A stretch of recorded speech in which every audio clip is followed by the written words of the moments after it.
मुजफ्फरपुर के लिचिया खियइहा बालमा हो, मुजफ्फरपुर के लिचिया। देख सकते हैं दोस्तों, अभी हम सब लीची खा रहे हैं पूरे फैमिली बैठ कर के। बहुत ही टेस्टी है। अभी तो लीची का सीज़न चला गया है, लेकिन कहीं कहीं मिल रही है। आप लोगों के यहाँ मिल रही है कि नहीं, ज़रूर बताइएगा। लीची खाने के बहुत फ़ायदे हैं। चलिए खाते खाते एक कहानी सुनाती हूँ आप लोगों को। एक दिन दांत ने जीभ से पूछा कि तुम सब कुछ लड़ाई कराती हो, झगड़ा कराती हो, बोलती हो, बहुत बहुत बड़े बातें करती हो, कहीं भी बात कर लेती हो, लेकिन जो तमाशा होता है, कुछ भी बातें होती है, उसके बाद से पिटाई हमको खाना पड़ता है और हम बेकार हो जाते हैं। और तुम सब कुछ करके और चुपचाप रहती हो, तुमको कोई बोलता नहीं है, डांटता नहीं है। तो जीभ ने कहा कि मैं नरम हूँ, इसलिए मेरे को कोई नहीं मारता। तुम कड़े हो, तुम लड़ाई करते हो सामने वालों से, इसीलिए तुमको डंडे पड़ते हैं। क्योंकि कुछ भी हम लोग खाते हैं ना, तो दांतों से काटते हैं, और दांतों से काट करके खाते हैं तो दांत को दर्द सहना पड़ता है। और जीभ को स्वाद लेते हैं, लेकिन जीभ को कोई मेहनत ही नहीं करना पड़ता। दांत से चबाते हैं, दांत से खाते हैं। कड़ा रहता है तो दांत को ही कुचलना पड़ता है, चबाना पड़ता है, परंतु स्वाद कौन लेता है? जीभ।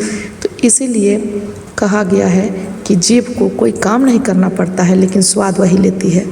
इसी तरह जैसे आंधी तूफान आता है ना, तो बड़े बड़े पेड़ ना आंधी तूफान में गिर जाते हैं, परंतु छोटी छोटी जो पुलकित घास रहती है, हरी हरी छोटी छोटी, वो नरम रहती है, वो अकड़ नहीं रहता है उसमें। इसलिए कितना भी तूफान आए, आंधी आए, भले झुक जाती है लेकिन टूटती नहीं है।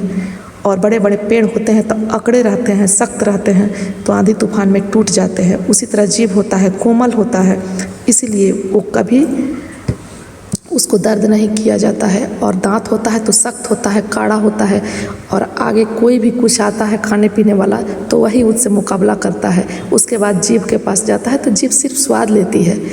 उसी तरह हम सब इंसान हैं।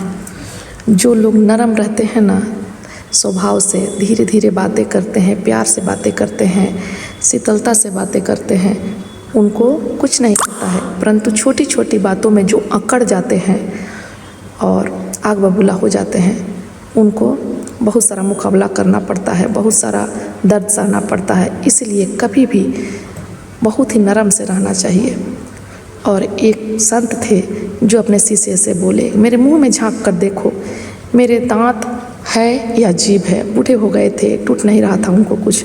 तो बच्चों ने बोला कि नहीं, दांत तो टूट गए हैं, जीभ है। तो वो बोले कि मरने के समय तक जीभ अभी पड़ी हुई है, बाद में दांत आई और पहले ही चली गई। इसलिए नरम रहना सीखो और हमेशा हंसते रहो।